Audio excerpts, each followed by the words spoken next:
Abraham Lincoln was born on a cold winter day, February 12, 1809. The place? A tiny log cabin in the woods of Kentucky. The cabin was small, just one room.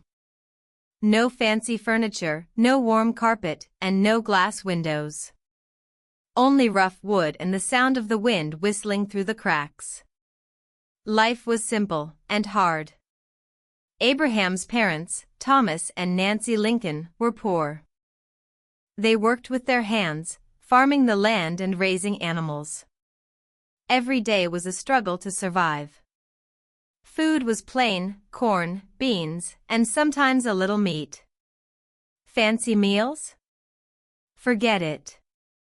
Shoes? Rarely. Warm clothes? Only if they made them themselves. Winter was cold, summer was hot, and every day brought new challenges. But even though they didn't have much, the Lincoln family had something important: love. Nancy Lincoln was kind and gentle. She believed in teaching her children to be honest and good. Thomas Lincoln was strong and hardworking. He believed in never giving up. Together, they taught young Abraham the values that would shape his life. From a young age, Abraham, or Abe, as everyone called him, was different. He was tall for his age, skinny, and strong. But what made him special wasn't just his height or strength. It was his curiosity. Abe wanted to know everything. He asked questions: why is the sky blue? How do trees grow? What's beyond the forest? His mind was always busy. And then, there were the books. Oh, how Abe loved books. But there was a problem: his family didn't have any. Books were expensive, and the nearest school was miles away. Still, Abe didn't give up. Whenever he heard about a book, he would do anything to borrow it. He would walk for miles, barefoot in the dirt, just to hold a book in his hands. At night, after a long day of work, Abe would sit by the fire. The flames flickered and danced, casting shadows on the cabin walls. With a piece of coal, he scribbled letters and numbers on wood or on the dirt floor. He practiced again and again, teaching himself to read and write. Knowledge, Abe said, is power. But life in the forest wasn't just about reading and dreaming. Abe had to work hard. He chopped wood for hours, helped his father build fences, and carried water from the creek. His hands were rough, his muscles strong. He didn't complain, though. He knew his family needed him. Yet, while his hands worked, his mind wandered. What kind of world lay beyond these woods? What could he become? When Abe was just 9 years old, tragedy struck. His mother, Nancy Lincoln, became very sick. There were no doctors nearby, no medicine to help her. One day, she passed away. Abe was heartbroken. He felt a deep, aching sadness. She had been his guide, his protector, his source of comfort. How could life go on without her? But Abe learned something important from his mother's death. Life could be unfair. Life could be painful. Yet, even in sadness, there was hope. His stepmother, Sarah Bush Johnston, came into his life not long after. Sarah was kind and warm. She encouraged Abe to keep reading, to keep asking questions, and to keep dreaming. Abe, she said, you're meant for something great. The forest was Abe's playground and his school. He watched animals move through the trees. He listened to the sounds of nature, the rustling leaves, the singing birds, the howl of the wind.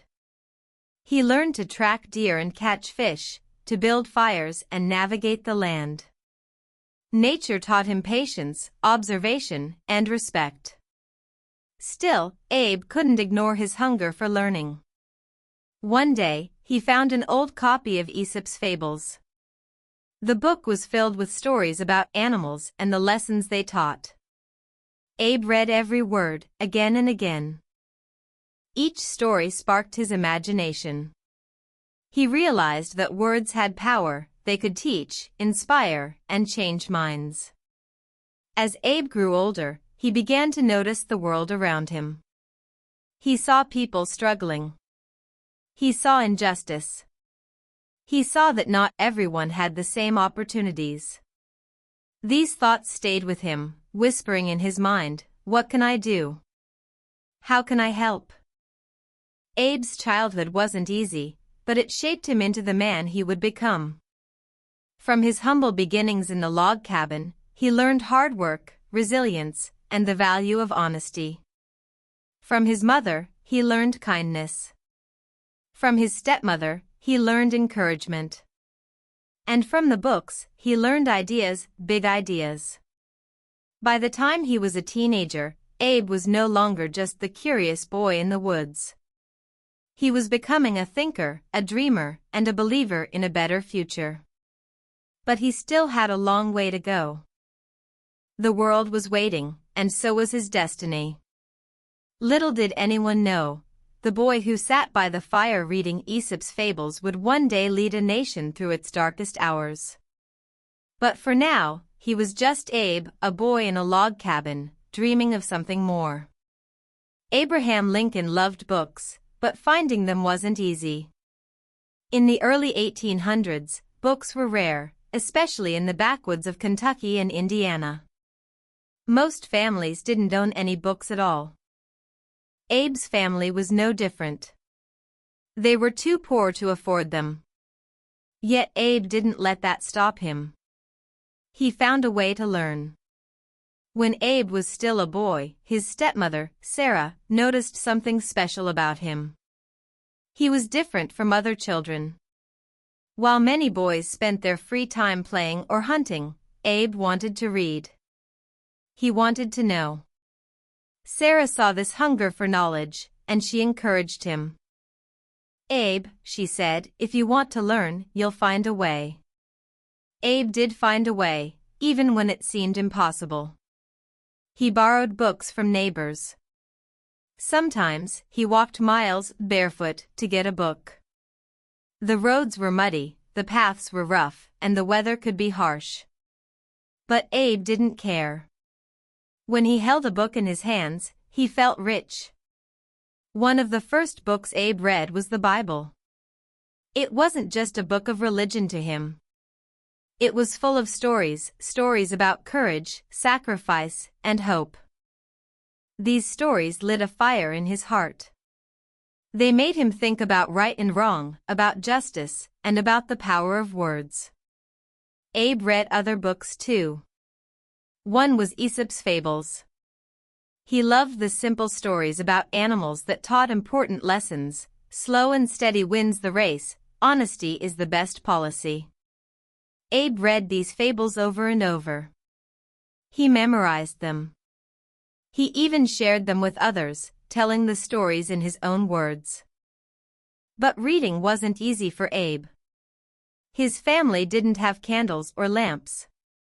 At night, the cabin was dark, except for the small fire burning in the hearth. So, Abe used the firelight. He would lie on the floor, his long legs stretched out, and place the book as close to the fire as he could. The flickering flames gave just enough light for him to read. Imagine the scene, the room is quiet. Outside, the wind howls, and the trees creak in the night. Inside, the fire crackles softly. Abe leans close, squinting at the tiny letters on the page. His hands are rough from work, but they turn the pages gently. His face glows in the firelight, full of concentration, full of wonder. He read late into the night. Sometimes, he was so tired from working all day that his eyes would droop. But he didn't stop. He couldn't stop. Books were his key to a bigger world, a world beyond the forests and fields of Kentucky and Indiana. A world where ideas mattered. A world where he could matter. Abe's passion for learning wasn't just about books. He loved to write too. But like books, paper was rare. So, Abe used whatever he could find. He wrote on wood, on leaves, even on the dirt floor of the cabin. With a piece of charcoal, he practiced writing letters and words. Over and over, he copied what he read. He wanted to remember everything. Sometimes, Abe shared what he learned with his family. He told his stepmother stories from the books he read. He explained ideas he didn't fully understand yet, trying to make sense of them out loud. His family listened, amazed at how much he knew, and how much he wanted to know. One of Abe's favorite books was a biography of George Washington, the first president of the United States. Abe admired Washington's courage and leadership. He read the book so many times that he knew parts of it by heart. Washington's story inspired him. If George Washington could lead a nation, Abe thought, maybe I can do something great too. But Abe's journey wasn't just about books. It was about determination. Learning wasn't easy for him. During the day, he worked hard, chopping wood, plowing fields, building fences. His hands ached, his back hurt, and his muscles were sore. After all that, he still found time to read and write. He was tired, but he didn't give up. And there were challenges. One day, Abe borrowed a book from a neighbor. It was about American history, and he was excited to read it. But that night, as he slept, rain leaked through the cabin's roof. The book was soaked. Abe was horrified. He had ruined the book. He could have hidden it or pretended it didn't happen, but that wasn't who Abe was. Instead, he walked to the neighbor's house and explained what happened. "I'm sorry," Abe said. "I'll make it right." The neighbor was upset, but he saw Abe's honesty. He agreed to let Abe work to repay him. For days, Abe harvested corn in the neighbor's fields to pay for the damaged book. It was hard work, but Abe didn't complain. He had learned an important lesson: responsibility matters. The more Abe read, the more his mind grew. He started thinking about the world in new ways. He asked questions: why are some people treated better than others? Why is life so unfair for some? Can one person make a difference? These questions stayed with him, shaping his thoughts, his dreams, and his future. But for now, Abe was still a boy lying on the floor by the fire, dreaming of a bigger world. He didn't know where his journey would take him. He didn't know that one day, his words would change history. But in his heart, he believed in the power of learning. Years later, people would call Abraham Lincoln a great man. They would admire his speeches, his leadership, and his wisdom. But those great things began here, by the firelight, in a small cabin, with a boy who refused to give up.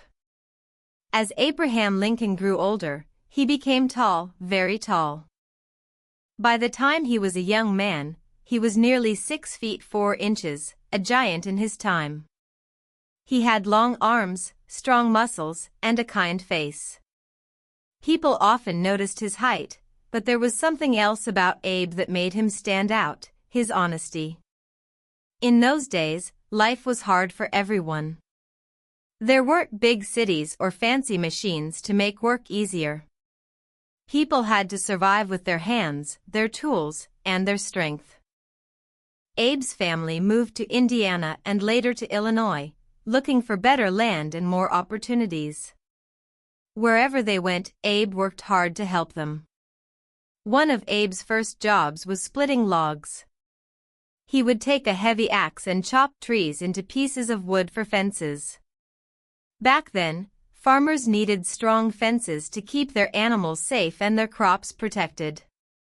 Abe became known for his skill. He could split logs quickly and cleanly, leaving perfect pieces of wood. People even gave him a nickname, the Rail Splitter. It was tough work. The sun burned his skin, and his hands were covered in blisters. The axe was heavy, and the days were long. But Abe didn't complain. He worked hard, swinging the axe again and again. Every swing taught him something about effort, persistence, and patience. But Abe wasn't just strong. He was also thoughtful. While working, he would often stop to talk to people. He told funny stories and made everyone laugh. His laughter was loud and warm, it made people feel good.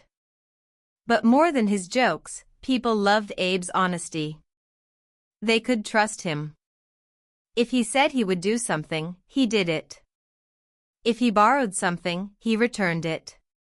No matter what, Abe always told the truth. One story about Abe's honesty became famous. When he was a young man, he worked at a small store. The store sold everything: food, tools, clothes, and more.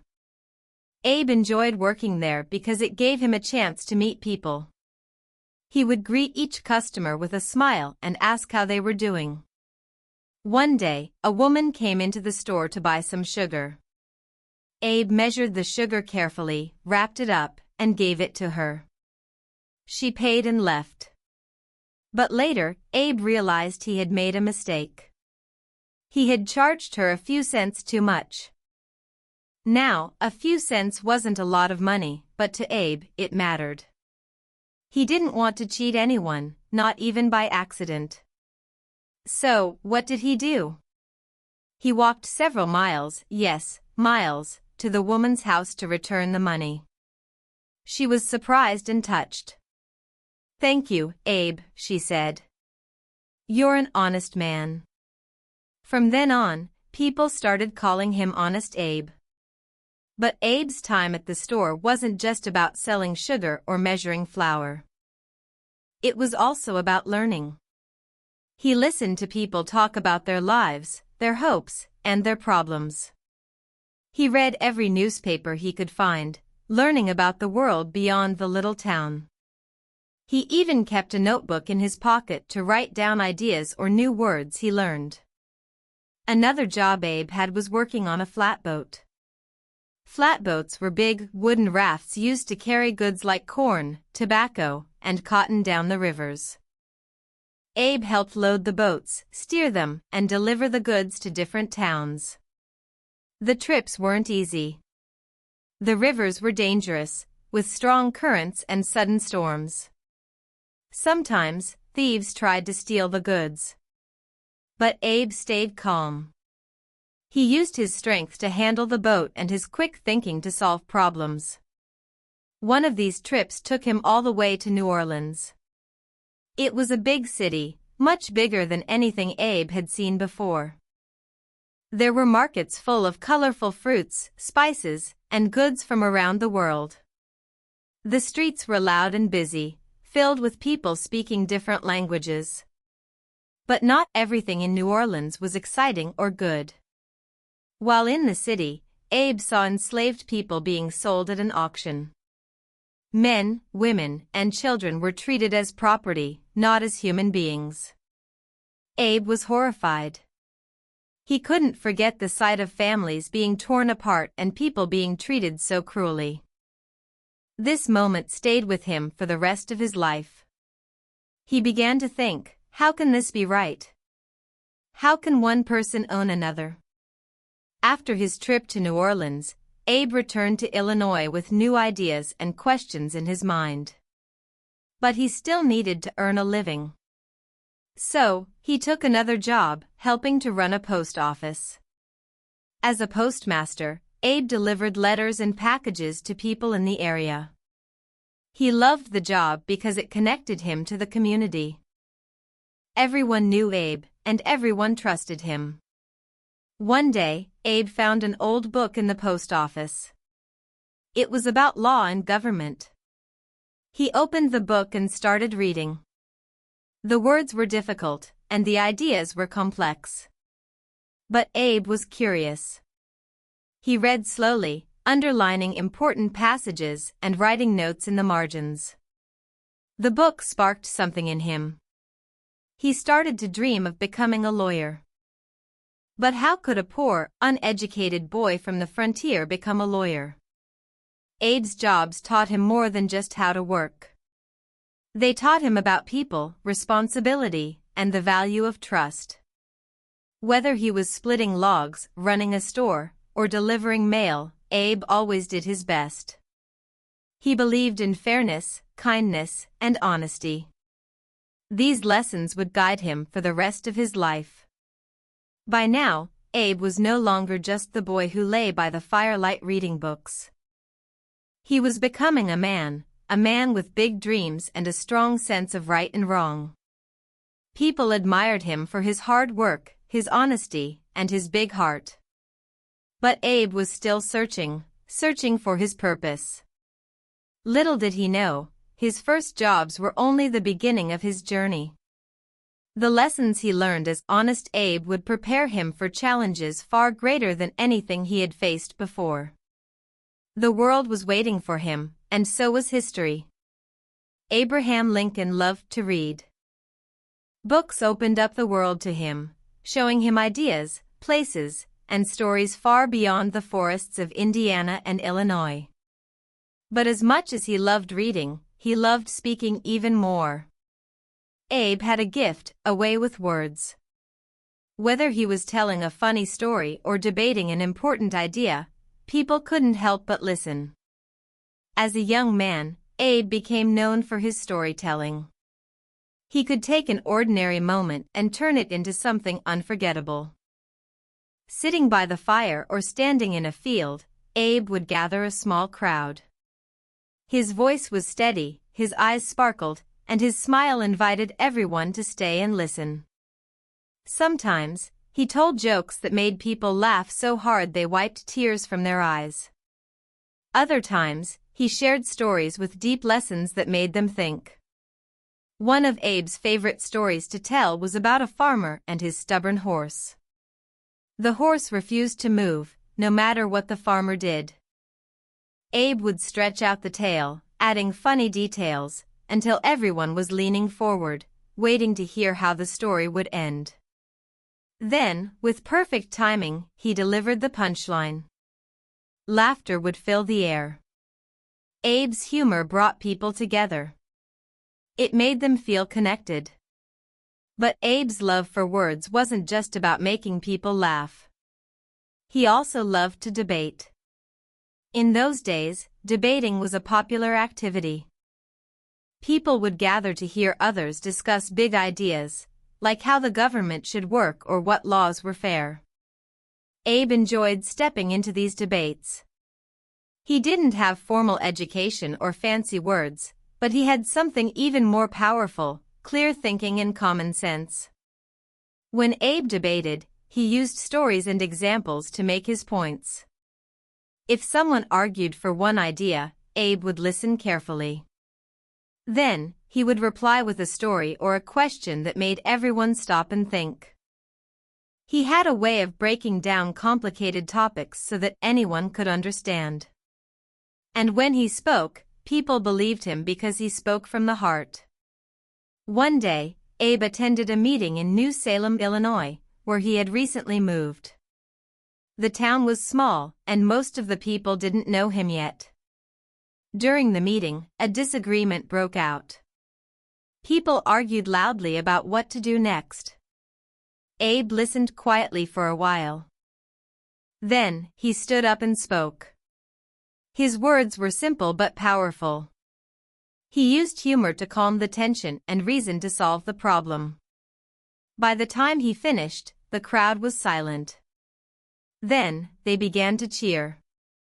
Who was this tall, thin man who spoke with such honesty and wisdom? They didn't know yet, but they would soon. After that day, people began inviting Abe to speak at other meetings. He quickly became a favorite in New Salem. People admired not only his clever arguments but also his character. He didn't speak to show off or prove he was smarter than others. He spoke because he cared. Whether it was about farming, business, or government, Abe wanted to find the truth and help others see it too. As Abe's reputation grew, so did his confidence. He started thinking about his future. Could he do more with his talent for words? Could he use his voice to help his community, his state, or even his country? These questions led him to a big decision: he would run for office. In 1832, Abe decided to run for the Illinois state legislature. It was a bold move. He was only 23 years old, and he had very little formal education. Many of his opponents were older, wealthier, and better known. But Abe didn't let that stop him. He believed in himself and in the power of his words.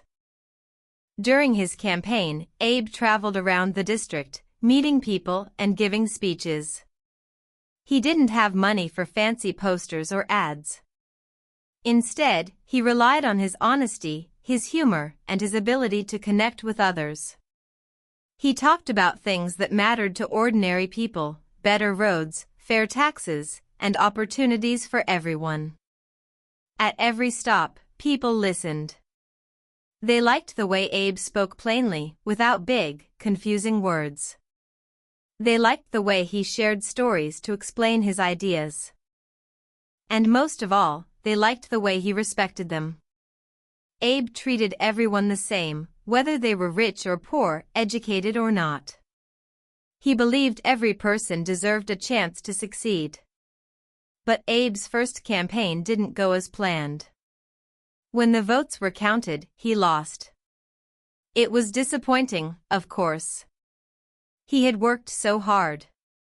But Abe didn't give up. He saw the loss as a lesson, not a failure. He realized he needed to learn more about politics, about laws, and about how to make a real difference. So, Abe threw himself into studying. He read books about law and government, often late into the night.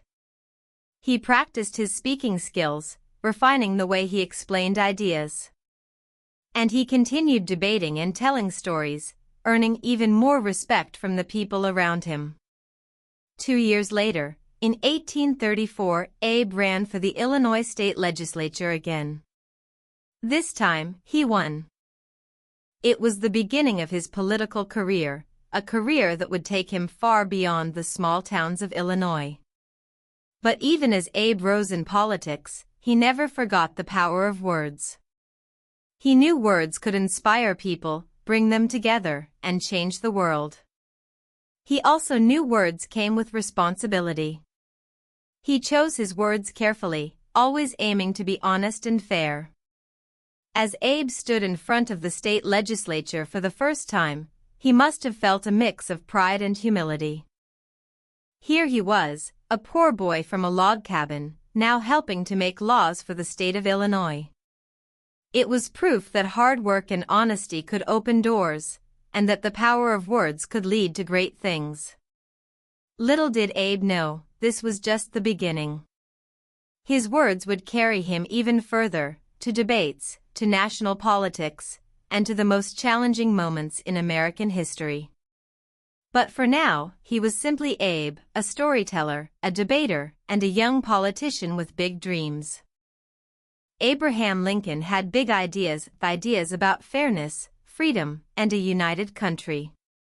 But not everyone agreed with him. In fact, many people didn't. He faced failure after failure, rejection after rejection. Yet, he never gave up. And in 1860, he made the boldest decision of his life: he ran for president. What happened next would change history forever. After years of working as a lawyer and serving in the Illinois state legislature, Abe's name was becoming more well-known. He was admired for his honesty, his simple way of speaking, and his ability to connect with people. But what truly set him apart was his belief in something bigger, a belief in what America could become. At that time, the United States was in trouble. The country was deeply divided. People in the North and South couldn't agree on one major issue: slavery. The South depended on enslaved people to work on their farms and plantations. The North, however, believed that slavery was wrong and should end. The arguments grew louder and angrier, and the nation seemed ready to break apart. Abe couldn't stay silent. He believed slavery was unfair, unjust, and against the very idea of freedom. He spoke out against it in powerful speeches. One of his most famous speeches was given in 1858, when he said, "A house divided against itself cannot stand." He meant that the United States couldn't survive if it stayed divided over slavery. The country had to choose, freedom for all, or slavery for some. Not everyone liked Abe's message. In fact, many people in the South hated it. Even some people in the North thought he was going too far. But Abe didn't back down. He believed in speaking the truth, even when it wasn't popular. He believed in fighting for what was right. By 1860, Abe had become a leader in the Republican Party, a new political group that opposed slavery. The party needed a strong candidate for the presidential election. They wanted someone who could unite the North, someone people could trust. That someone was Abraham Lincoln. When the Republican Party chose Abe as their candidate, he was surprised. Me? Run for president, he thought. But the more he considered it, the more he realized it was his chance to make a difference. So, he accepted the challenge. Abe's campaign wasn't fancy. He didn't have the money to travel across the country giving speeches. Instead, his supporters spread his ideas through newspapers, posters, and word of mouth. They talked about Abe's humble beginnings, how he had grown up poor in a log cabin, worked hard, and taught himself to read and write. They called him Honest Abe, a name that made people trust him. The election wasn't easy. Abe had 3 opponents, and the country was more divided than ever. Many people in the South didn't even put Abe's name on the ballot. They refused to consider someone who opposed slavery. But Abe's supporters in the North believed in him. They believed he could lead the country through its troubles. On Election Day, November 6, 1860, people across the country cast their votes. The wait was long and tense. Finally, the results came in. Abraham Lincoln had won. He was now the 16th President of the United States. Abe's victory brought hope to many people, especially those who believed in freedom and equality. But it also brought fear and anger to others. Southern states felt threatened. They believed Abe would try to end slavery, taking away their way of life. Just weeks after the election, some Southern states decided to leave the Union. They formed their own government called the Confederacy. Abe hadn't even taken office yet, and already the country was falling apart. The task ahead of him seemed impossible. How could one man keep the nation together? How could he end slavery without causing more division? The challenges were enormous, but Abe was ready. On March 4, 1861, Abraham Lincoln stood in front of the Capitol in Washington, D.C., to give his first speech as president. The day was cold, and the crowd was quiet. Everyone wanted to hear what Abe would say. Would he threaten the South? Would he promise war? Instead, Abe spoke of unity. He told the crowd that he didn't want to fight. He wanted peace. "We are not enemies, but friends," he said. "We must not be enemies." His words were calm, thoughtful, and full of hope. But even as he spoke, he knew the road ahead would be difficult. In April 1861, just 1 month after Abe became president, the first shots of the Civil War were fired. The conflict between the North and South had begun. Abe's journey to the presidency was over, but his journey as a leader had just begun. Looking back, it's amazing to think about how far Abe had come. From a tiny log cabin in Kentucky to the White House in Washington, D.C., his life was a testament to the power of hard work, honesty, and determination. But Abe didn't become president for himself. He became president because he believed in something greater, a united nation, a nation where freedom and equality could thrive. Abe's story teaches us an important lesson: failure is not the end. Before he became president, Abe lost elections, faced criticism, and struggled to make a name for himself. But he never gave up.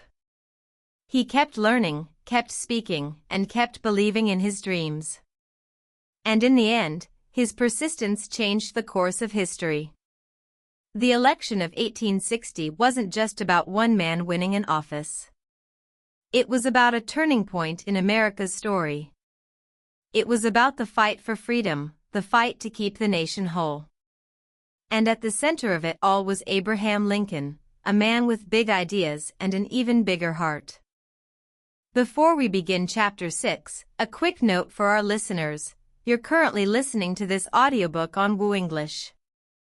Remember, this content is specially made for Woo English listeners only. If you're hearing it on any other channel, it may be a violation of Woo English's rights. Please ensure you're tuned into the right source to fully enjoy and respect this audiobook journey. Now, let's continue the story.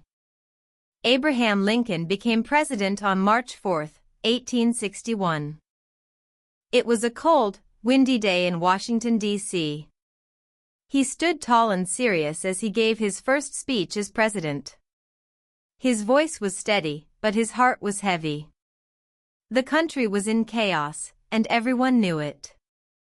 For years, the North and South had been arguing about power, about states' rights, and especially about slavery. The South wanted to keep slavery because it was part of their economy. The North, however, wanted to stop the spread of slavery. These arguments had grown worse and worse, until the country was deeply divided. Families argued. Neighbors became enemies. The United States no longer felt united. Just weeks before Lincoln became president, 7 Southern states left the Union. They said, "We are no longer part of the United States." They formed their own government called the Confederacy, with Jefferson Davis as their president. This act shocked the nation. More states soon followed. Suddenly, it seemed as if the United States was breaking apart. Lincoln did not want war. He believed the Union, the group of all the states, should stay together. He called it the last best hope of Earth. He didn't want to fight the South, but he couldn't let them leave either. He wanted to find a peaceful solution. In his inaugural speech, he said, "We are not enemies, but friends. We must not be enemies." But his words weren't enough to stop what was coming. In April 1861, just 1 month after Lincoln became president, the first shots of the Civil War were fired. It happened at Fort Sumter, a military fort in South Carolina. The Confederate Army attacked the fort, and after a long fight, the Union soldiers surrendered. War had begun. The news spread quickly. People in the North and South prepared for battle. Young men volunteered to fight, believing the war would be short. But Lincoln knew better. He knew this would be a long, bloody struggle. The North had more people, factories, and railroads, but the South had skilled generals and a strong will to defend their land. Lincoln faced an enormous challenge. How could he lead the country through a war when it was already so divided? He had to make difficult decisions, decisions that could mean life or death for thousands of people. But he stayed calm and focused. He believed in the Union, and he believed in freedom. As the war continued, Lincoln faced criticism from all sides. People in the North said he wasn't doing enough to win the war. People in the South said he was trying to destroy their way of life. Even some of his own advisors questioned his choices. But Lincoln didn't let the criticism stop him. He listened carefully, thought deeply, and made decisions based on what he believed was right. One of Lincoln's biggest challenges was finding the right generals to lead the Union Army. At first, many of his generals were too cautious, too slow. The Confederate Army, led by General Robert E. Lee, won several important battles. The Union Army struggled, and Lincoln grew frustrated. He needed someone bold, someone who could lead the Union to victory. Finally, he found that person, General Ulysses S. Grant. While the battles raged on, Lincoln faced another challenge: keeping the border states in the Union. These were states like Kentucky, Missouri, and Maryland that allowed slavery but hadn't joined the Confederacy. Lincoln had to be careful. If he pushed too hard against slavery, these states might join the South. But if he didn't act, slavery would continue. It was a delicate balance, and Lincoln worked tirelessly to maintain it. Despite the chaos and violence of the war, Lincoln stayed true to his beliefs. He saw the Civil War as more than just a fight to keep the country together. To him, it was a fight for freedom and equality. He believed slavery was wrong, morally, legally, and politically. He wanted to end it, but he knew he had to wait for the right moment. That moment came on January 1, 1863. Now, the war wasn't just about keeping the Union together, it was about freedom. It was about justice. Lincoln's bold action inspired millions, including African Americans who joined the Union Army to fight for their freedom.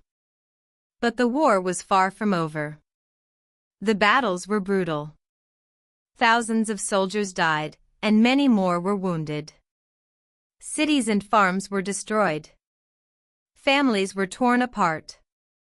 Lincoln visited soldiers in hospitals, spoke at funerals, and wrote letters to grieving families. Each loss weighed heavily on him. He once said, "I have been driven many times to my knees by the overwhelming conviction that I had nowhere else to go." One of the most devastating battles was the Battle of Gettysburg in July 1863. It was a turning point in the war, with the Union Army defeating the Confederates after 3 days of fierce fighting. But the cost was high. Over 50,000 soldiers were killed or wounded. Lincoln was deeply moved by the sacrifice of these soldiers. Later that year, Lincoln traveled to Gettysburg to dedicate a cemetery for the fallen soldiers. There, he gave a short but powerful speech known as the Gettysburg Address. In just 272 words, he reminded the nation of its founding principles: freedom, equality, and democracy. "This nation, under God, shall have a new birth of freedom," he said, "and government of the people, by the people, for the people, shall not perish from the earth." His words echoed across the land, giving hope to a weary nation.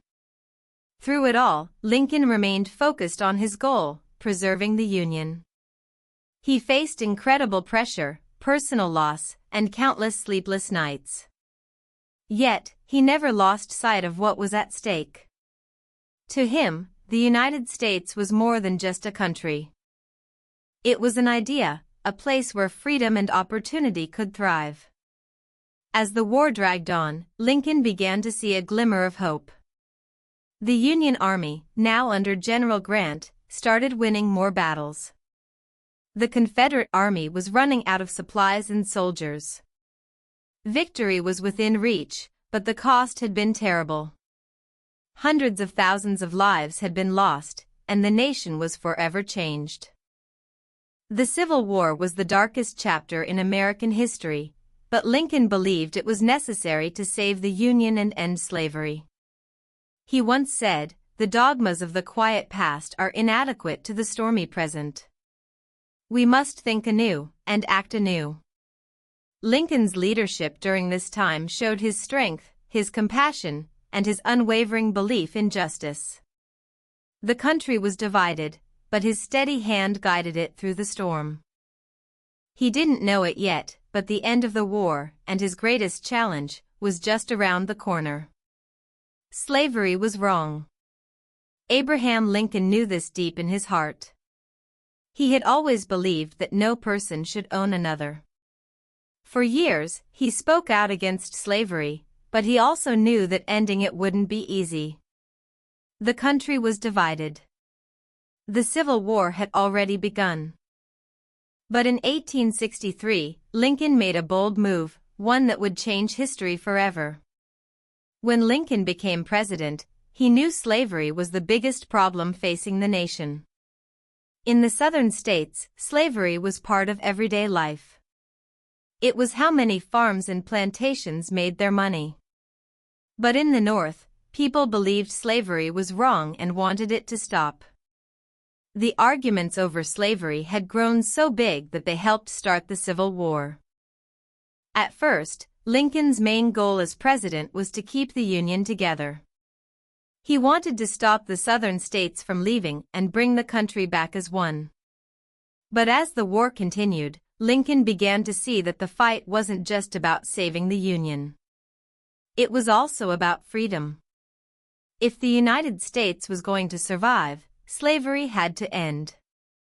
Still, Lincoln had to be careful. Many states in the North, called the border states, still allowed slavery.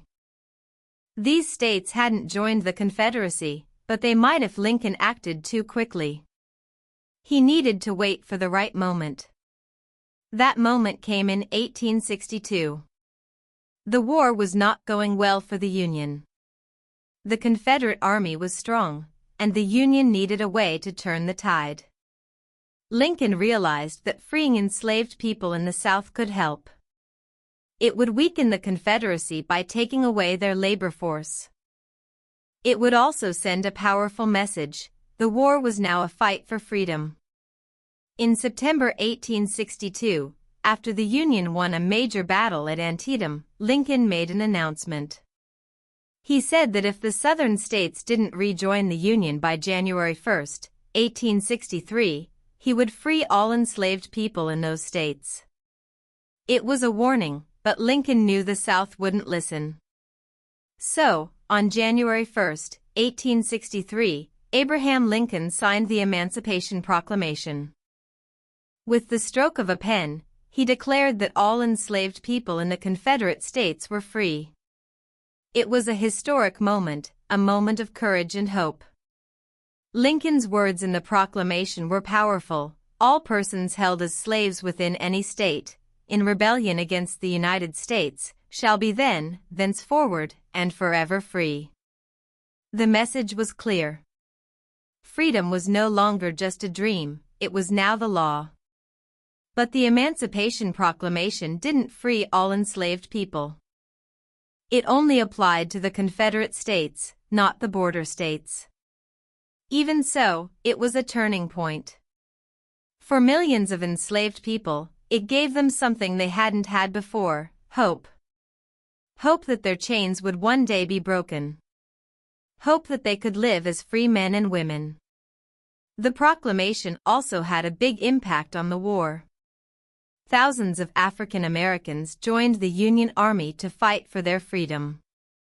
They became soldiers, cooks, nurses, and spies. They risked their lives to help the Union win. Their bravery inspired others and gave new strength to the fight for freedom. But Lincoln's decision wasn't popular with everyone. Many people in the North didn't agree with the proclamation. They thought Lincoln was going too far. Some believed the war was only about saving the Union, not about ending slavery. In the South, the Confederacy was furious. They said Lincoln had no right to free their slaves. The proclamation made the war even more intense. Lincoln knew his decision was risky.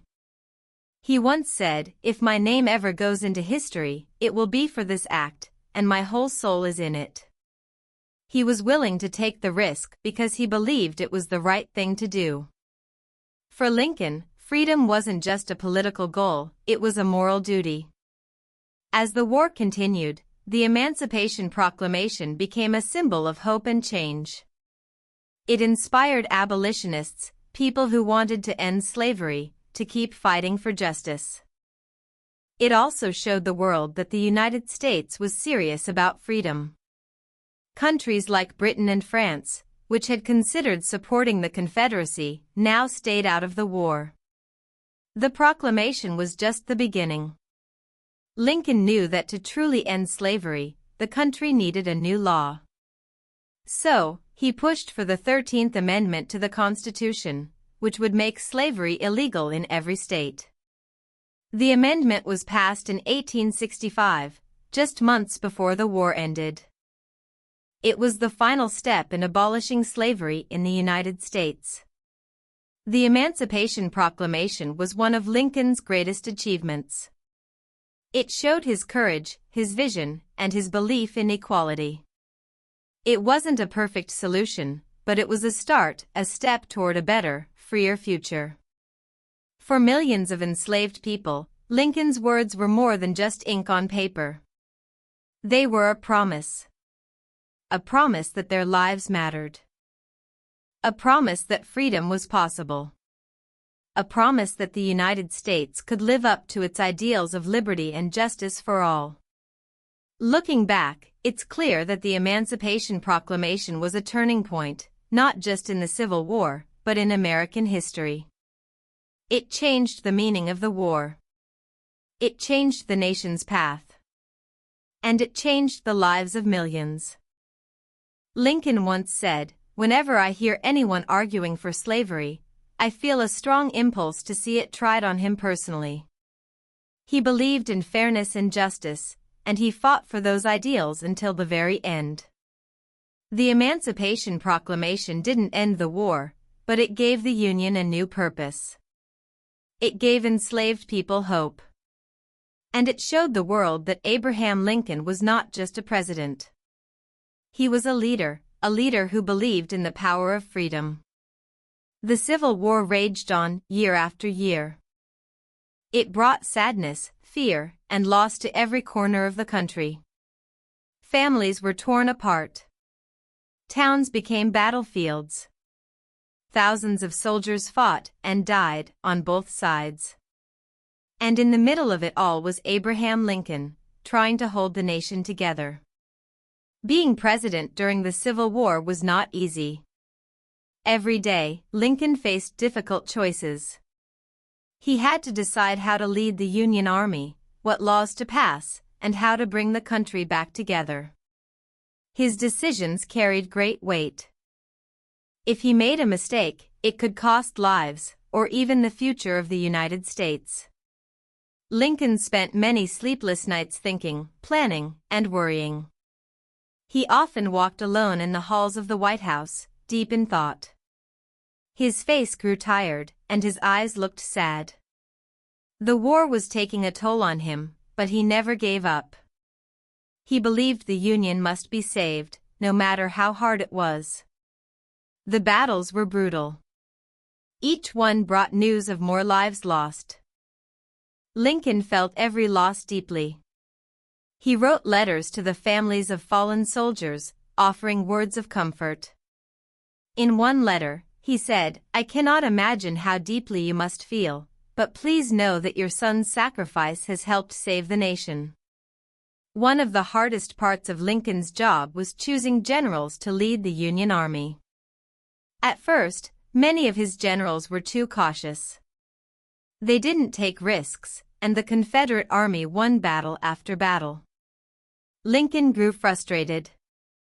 He needed a leader who could fight boldly and win. After much searching, he found that leader, General Ulysses S. Grant. Grant was tough, determined, and unafraid to make bold moves. Under his command, the Union Army began to win important battles. Lincoln trusted Grant and gave him full control of the army. Together, they worked tirelessly to bring the war to an end. But Lincoln's leadership wasn't just about battles. He also had to manage the divided opinions of the people. Some Northerners wanted peace, even if it meant letting the South leave the Union. Others thought Lincoln wasn't doing enough to win the war. In the South, people hated Lincoln, blaming him for their suffering. No matter what he did, someone was unhappy. Lincoln tried to focus on the bigger picture. He reminded people that the war wasn't just about keeping the Union together, it was also about ending slavery and building a fairer nation. In 1863, he issued the Emancipation Proclamation, which declared enslaved people in the South free. This bold act gave the Union a new purpose and inspired many to keep fighting. Lincoln also worked hard to pass the 13th Amendment to the Constitution, which would make slavery illegal everywhere in the United States. He believed that ending slavery was not only right but necessary for the country's future. He told Congress, "If slavery is not wrong, nothing is wrong." Passing the amendment was a long and difficult process, but Lincoln fought for it with all his strength. As the war dragged on, Lincoln faced personal struggles too. His son Willie, whom he loved dearly, died of an illness in 1862. Lincoln and his wife, Mary, were heartbroken. The loss brought them closer in some ways but also added to their pain. Mary struggled with grief, and Lincoln had to carry the weight of his family's sadness while leading the nation. Despite the darkness of the war, there were moments of hope. One of those moments came after the Battle of Gettysburg in July 1863. This battle was one of the bloodiest of the war, but it was also a turning point. The Union Army defeated the Confederates, giving the North a much-needed victory. Later that year, Lincoln traveled to Gettysburg to dedicate a cemetery for the soldiers who had died there. He gave a short but powerful speech known as the Gettysburg Address. In just a few minutes, Lincoln reminded the nation of its founding principles: freedom, equality, and democracy. His words inspired millions. "This nation, under God, shall have a new birth of freedom and government of the people, by the people, for the people, shall not perish from the earth." Lincoln's ability to inspire was one of his greatest strengths. Even in the darkest times, he found the right words to give people hope. He believed in the power of unity and the importance of staying true to American ideals. But as the war neared its end, the challenges didn't stop. The Confederate Army was losing, but they refused to surrender. Cities were destroyed, families were starving, and soldiers were exhausted. Lincoln knew the country would need to heal once the fighting was over. How could he bring the North and South back together after so much pain and anger? Lincoln had a plan. He called it malice toward none and charity for all. This meant forgiving the South and helping them rebuild, rather than punishing them for the war. He wanted to reunite the country with kindness, not hatred. "We are not enemies, but friends," he said. "We must not be enemies." Finally, in April 1865, the war came to an end. General Robert E. Lee, the leader of the Confederate Army, surrendered to General Grant at Appomattox Courthouse. The Union had won. The fighting was over, and the nation was saved. Lincoln felt a mix of relief and sadness. The war had cost so many lives. The country was deeply scarred. But there was also hope for a new beginning, a chance to build a better, freer nation. Leading through the storm of the Civil War had been the greatest challenge of Lincoln's life. He had faced criticism, heartbreak, and countless sleepless nights. But through it all, he stayed focused on his vision of a united America. As Lincoln looked out at the war-torn nation, he knew his work wasn't finished. There was still so much to do to heal the country and bring people together. Little did he know, his time was running out. But his leadership during the storm of the Civil War would leave a legacy that would inspire generations to come. The year was 1863. The Civil War had already raged for more than 2 years, and the country was torn apart. Families were grieving, cities were destroyed, and the future of the United States was uncertain. But in July of that year, something happened that changed the course of the war: the Battle of Gettysburg. Gettysburg was a small town in Pennsylvania. It wasn't famous before the battle, but that changed quickly. For 3 days, the Union and Confederate armies fought there in one of the bloodiest battles of the war. Cannons roared. Guns fired. Soldiers charged into danger. By the time the fighting ended, over 50,000 men were dead, wounded, or missing. It was a tragic and costly victory for the Union, but it also became a turning point in the war. The people of Gettysburg were left with a terrible scene. Fields were covered with broken cannons, abandoned weapons, and the bodies of fallen soldiers. Families came to bury their loved ones. Others came to help the wounded. The town, once quiet and peaceful, was now filled with sadness and loss. Amid this sorrow, the leaders of the Union decided to honor the soldiers who had fought and died there. They planned to dedicate a cemetery for the fallen, a place where their sacrifice would be remembered forever. For this ceremony, they invited President Abraham Lincoln to speak. Lincoln was not the main speaker that day. The organizers chose a famous orator, Edward Everett, to give the main address. Everett was known for his long and elegant speeches, and he spoke for over 2 hours. The crowd listened politely, but many were tired and restless by the end. Then it was Lincoln's turn. Lincoln stood up, tall and serious. He didn't bring a long speech with him, just a small piece of paper. He had written his speech the night before, thinking carefully about each word. He knew he didn't need to speak for hours. He needed to speak from the heart. He began with words that still echo through history: 407 years ago, our fathers brought forth on this continent a new nation, conceived in liberty, and dedicated to the proposition that all men are created equal. A score means 20 years, so 407 means 87 years. Lincoln was talking about 1776, the year the United States declared its independence. He reminded the audience that the country was founded on the idea of equality and freedom. But now, those ideals were in danger. Lincoln's speech was short, only about 2 minutes long. But every word carried meaning. He spoke about the bravery of the soldiers who fought at Gettysburg. He honored their sacrifice, saying, "The world will little note, nor long remember what we say here, but it can never forget what they did here."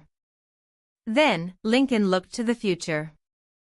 He said the war was a test of whether the nation could survive. He called on the people to keep fighting for the ideals of liberty and democracy. His final words were a powerful promise, that this nation, under God, shall have a new birth of freedom, and that government of the people, by the people, for the people, shall not perish from the earth. When Lincoln finished, there was a moment of silence.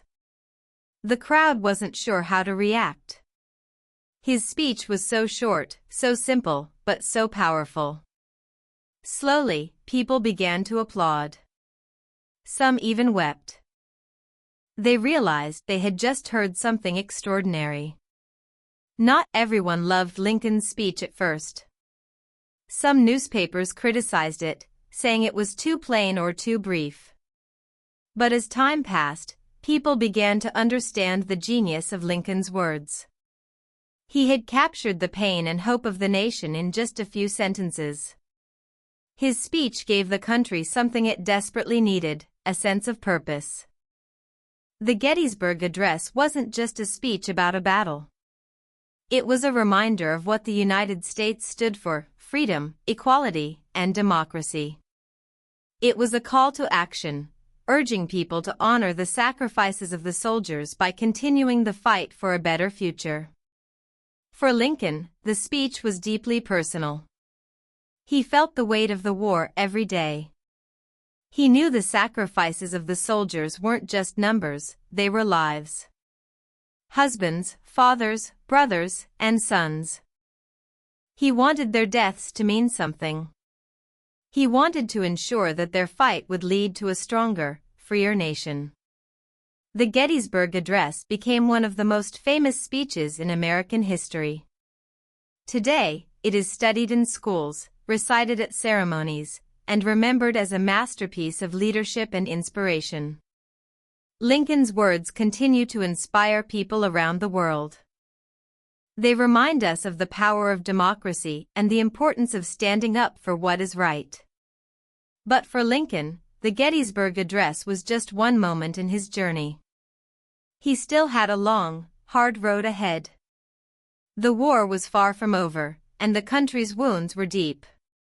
Yet, even in the darkest times, Lincoln's words lit a path forward. As he left Gettysburg that day, Lincoln didn't know how his speech would be remembered. He only knew that he had spoken from his heart. He had honored the fallen soldiers and called on the living to finish the work they had begun. And in doing so, he gave the nation something priceless: hope.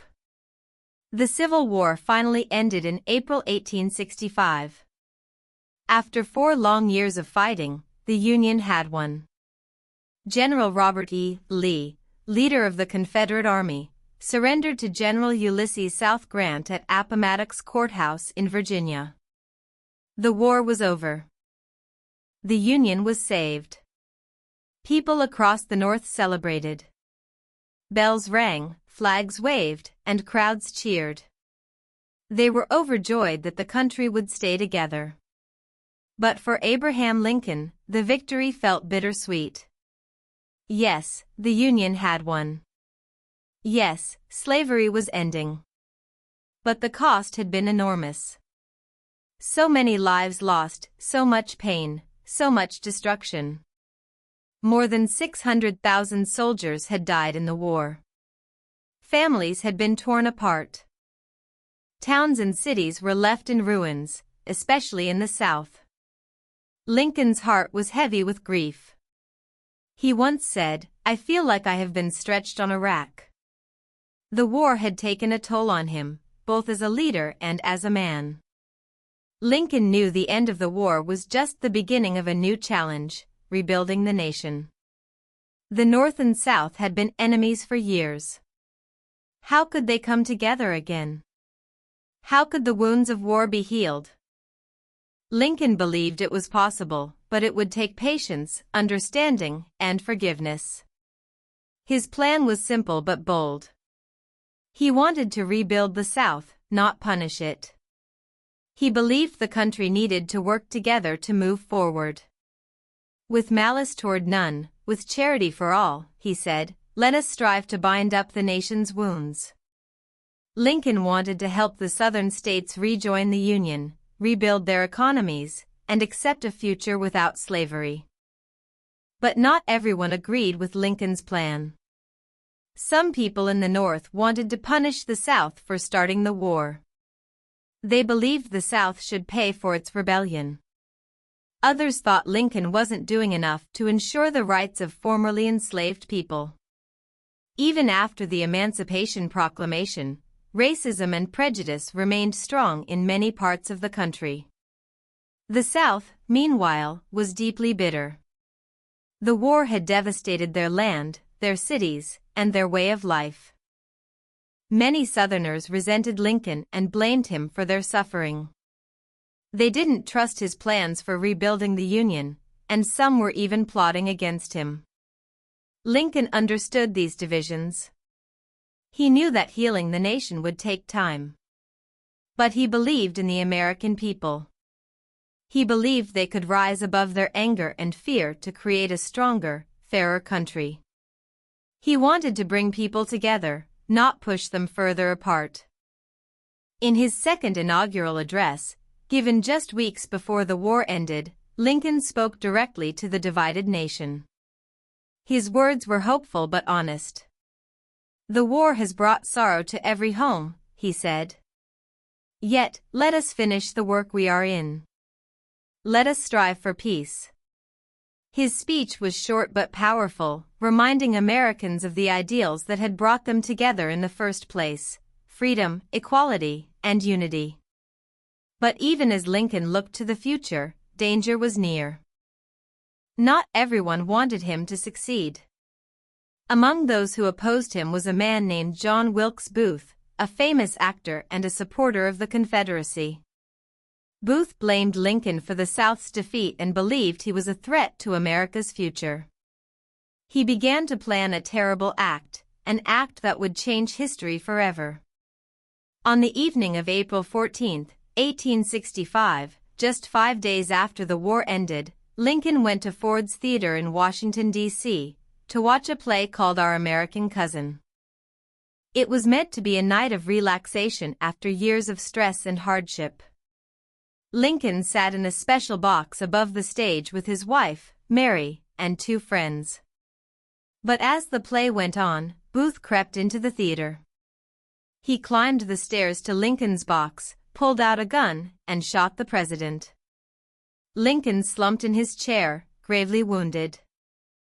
Chaos erupted in the theater as Booth jumped to the stage and shouted, "Sic semper tyrannis," a Latin phrase meaning "thus always to tyrants." Lincoln was carried across the street to a small boarding house, where doctors tried to save him. But the wound was too severe. Early the next morning, April 15, 1865, Abraham Lincoln died. The nation's leader, its symbol of hope and unity, was gone. News of Lincoln's death spread quickly, and the country was plunged into grief. People wept openly in the streets. Flags were lowered to half-staff. Memorial services were held in towns and cities across the nation. Even those who had criticized Lincoln during his presidency mourned his loss. They realized how much he had done to save the Union and end slavery. Lincoln's body was taken on a funeral train from Washington, D.C., to his home in Springfield, Illinois. Along the way, thousands of people gathered to say goodbye. They lined the tracks, waving flags and holding candles. Some knelt in prayer. Others simply stood in silence, their faces full of sorrow.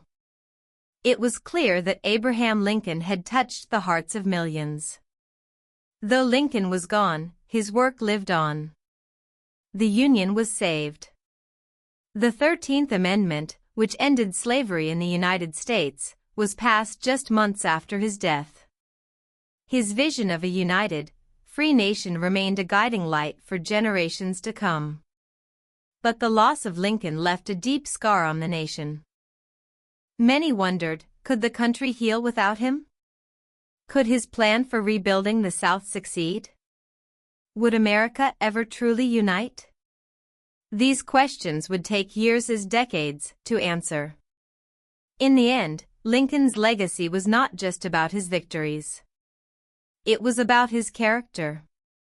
He was a man who faced impossible challenges with courage, kindness, and determination. He believed in the power of honesty, the strength of unity, and the importance of justice. He once said, "The best way to predict your future is to create it." And through his leadership, he helped create a future where freedom and equality could thrive. Victory had come, but at a great cost. Abraham Lincoln paid the ultimate price to save his nation. And though he was gone, his spirit lived on in the hearts of the people. His dream of a better, stronger America would inspire the nation for generations to come. On April 14, 1865, tragedy struck. Abraham Lincoln, the man who had led the nation through its darkest hour, was gone. The news spread quickly, and the country was plunged into shock and sorrow. People could hardly believe it. Their beloved president, the man who fought for unity and freedom, had been taken from them. That evening, Lincoln had gone to Ford's Theater in Washington, D.C., with his wife, Mary, and 2 friends. They were there to watch a play called Our American Cousin. It was meant to be a night of rest and celebration after the long and painful Civil War. Lincoln smiled as he took his seat in the special box above the stage. For a moment, it seemed like peace had finally arrived. But in the shadows, danger lurked. John Wilkes Booth, a famous actor and supporter of the Confederacy, had made his way into the theater.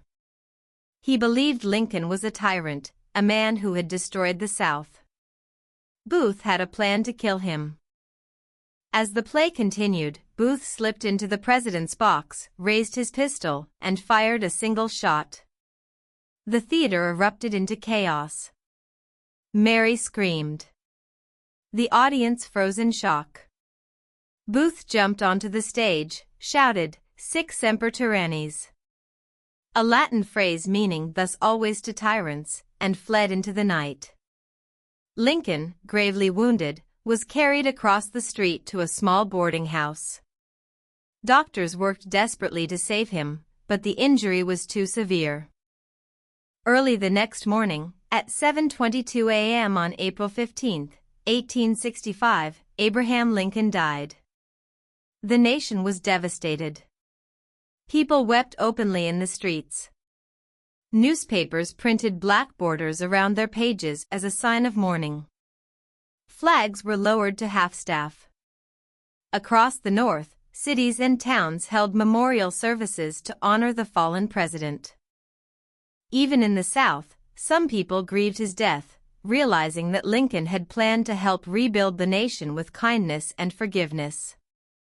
Lincoln's body was placed in a coffin and taken to the White House, where soldiers and government officials paid their respects. Soon after, a funeral train was organized to carry his body back to his hometown of Springfield, Illinois. The train would pass through many cities along the way, allowing Americans to say their final goodbyes to their leader. The funeral train became a moving symbol of the nation's grief. In city after city, thousands of people gathered along the tracks. They stood in silence, holding candles or waving small flags. Some knelt in prayer. Others wept openly, their faces full of sorrow.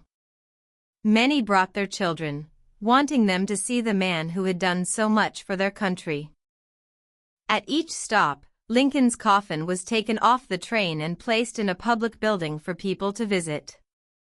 Lines stretched for blocks as men, women, and children waited hours to pay their respects. Some people left flowers or notes beside the coffin. Others simply stood quietly, reflecting on all that Lincoln had done. Lincoln's journey home was long and emotional. It followed nearly the same route he had taken in 1861 when he traveled to Washington, D.C., to become president. Back then, he had been filled with hope and determination, ready to lead a divided nation. Now, he was returning as a symbol of sacrifice, a man who had given his life to preserve the Union and end slavery. In Springfield, Lincoln was buried at Oak Ridge Cemetery.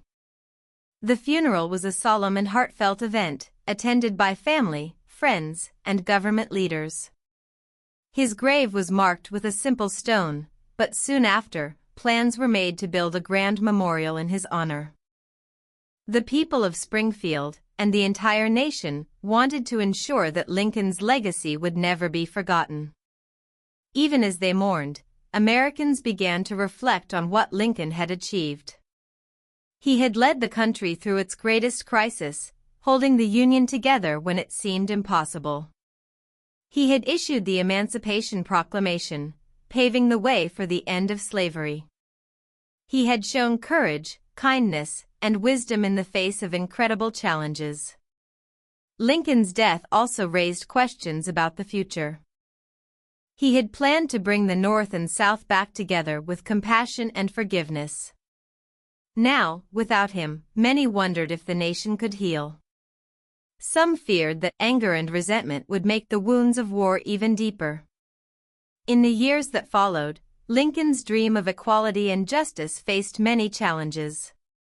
The Reconstruction era was a time of progress and setbacks, as the country struggled to rebuild and address the rights of formerly enslaved people. But Lincoln's words and actions remained a guiding light. His speeches, like the Gettysburg Address and his second inaugural address, reminded Americans of their shared values and the importance of unity. Around the world, people admired Lincoln's legacy. He became a symbol of hope, democracy, and the fight for freedom. Leaders in other countries looked to his example as they worked to create fairer and freer societies. His story, of a poor boy from a log cabin who became one of history's greatest leaders, continued to inspire generations. Today, Lincoln's legacy lives on in many ways. His face is on the penny and the $5 bill. His words are studied in schools, and his life is celebrated in books, movies, and museums. The Lincoln Memorial in Washington, D.C., stands as a powerful tribute to his leadership and vision. Visitors from all over the world come to stand before the great statue of Lincoln, reflecting on his contributions to history. But perhaps the most important way Lincoln lives on is in the values he stood for: honesty, equality, and determination. He showed that one person can make a difference, even in the face of great challenges. He believed in the power of democracy and the strength of a united people. And he gave his life to ensure that the United States would survive and thrive as a nation of the people, by the people, for the people. The nation mourned deeply for Abraham Lincoln, but his dream lived on. His vision of a better, freer, and fairer America continued to guide the country, even in its darkest moments. And though he was gone, his spirit remained, reminding everyone that freedom, justice, and unity are always worth fighting for. Abraham Lincoln is remembered as one of the greatest leaders in history. Today, his name is spoken with respect and admiration all over the world. But why? What made Lincoln so special? His story, his humble beginnings, his leadership, and his courage continues to inspire people everywhere. He proved that one person can make a difference. Lincoln was born in a tiny log cabin in Kentucky. He grew up poor, with no fancy clothes, no fine meals, and no big opportunities. But even as a boy, he had something more valuable: curiosity and determination. He worked hard, taught himself to read and write, and dreamed of a better life. His story began in poverty, but it didn't end there. When Lincoln entered politics, he showed the world what true leadership looks like. He didn't lie or cheat to win votes. He didn't try to make himself rich or powerful. Instead, he focused on helping others. He spoke simply and honestly, and people trusted him. They called him Honest Abe, and he lived up to that name every day. As president, Lincoln faced challenges that would break most people. The Civil War tore the country apart. The Union was at risk of falling apart, and slavery divided the nation even further. Yet Lincoln stayed strong. He believed in the power of unity. He believed in justice. And he believed in freedom for all. The Civil War was the greatest test of Lincoln's leadership. Many people doubted him, criticized him, or even hated him. But he never gave up. He worked day and night to save the Union. He made hard decisions that no one else wanted to make. And he reminded Americans why their country was worth fighting for. The Emancipation Proclamation was one of Lincoln's boldest acts. With a few powerful words, he declared that enslaved people in the Confederacy were free. It was a risky move, but Lincoln knew it was the right thing to do. He believed slavery was wrong, and he wanted to build a country where freedom and equality could thrive. Lincoln's speeches were just as powerful as his actions. The Gettysburg Address, though only 2 minutes long, is one of the most famous speeches in history. In it, Lincoln spoke of freedom, democracy, and the sacrifices made by those who fought for them. His words continue to inspire people today, reminding us that government of the people, by the people, for the people, shall not perish from the earth. But Lincoln's legacy isn't just about the things he did, it's also about the kind of person he was. He was kind, humble, and fair. He treated everyone with respect, no matter who they were. He listened to others, even when he didn't agree with them. And he stayed true to his beliefs, even when it was hard. Lincoln once said, "I do the very best I know how, the very best I can, and I mean to keep on doing so until the end." This simple statement sums up his life. He wasn't perfect. He made mistakes. But he always tried his best, and he never stopped working for what he believed in. Lincoln's life ended too soon. When he was assassinated in 1865, the nation mourned deeply. People from all walks of life, rich and poor, soldiers and civilians, Northerners and Southerners, grieved the loss of their leader. But even in death, Lincoln's spirit lived on. His leadership helped end the Civil War and bring the country back together. His actions led to the abolition of slavery, ensuring that future generations would live in a freer and fairer nation. And his words gave people hope, reminding them that even in the darkest times, they could strive for a better future. Today, Lincoln's legacy can be seen everywhere. His face is on the penny and the $5 bill. Schools, streets, and towns are named after him. The Lincoln Memorial in Washington, D.C., stands as a tribute to his leadership and vision. Visitors from all over the world come to the memorial to reflect on his life and achievements. But Lincoln's legacy is more than statues and speeches. It's the idea that one person, no matter how humble their beginnings, can make a difference. It's the belief that honesty, kindness, and determination can overcome even the greatest challenges. And it's the hope that freedom and equality will always triumph in the end. Lincoln's story inspires leaders, activists, and ordinary people to this day. His example shows us that true greatness doesn't come from wealth or power. It comes from courage, compassion, and a commitment to doing what is right. Around the world, Lincoln is a symbol of democracy and justice. Leaders in other countries look to his example when facing their own challenges. His speeches are studied in schools, his ideas are discussed in debates, and his life is celebrated as a model of what a leader should be. Abraham Lincoln once said, "The best way to predict your future is to create it." This quote captures the essence of his life. Lincoln didn't wait for opportunities to come to him, he worked for them. He didn't let failure stop him, he learned from it. And he didn't let hatred or division defeat him, he rose above it. His story teaches us that we all have the power to make a difference. We may not all become presidents, but we can all lead by example. We can all choose kindness over cruelty, courage over fear, and honesty over lies. We can all work to make the world a better place, just as Lincoln did. Today, when we think of Abraham Lincoln, we remember not just a president, but a hero. A man who fought for what he believed in. A man who gave everything for his country. A man whose dream of a united and just America continues to inspire us. Lincoln's journey, from a poor boy in a log cabin to a leader who changed the world, is proof that anything is possible. His legacy reminds us that even in the face of great challenges, we can rise above them. And it shows us that, with determination and heart, we can create a future full of hope, freedom, and equality. Abraham Lincoln may be gone, but his story lives on. His dream lives on. And his lessons guide us still.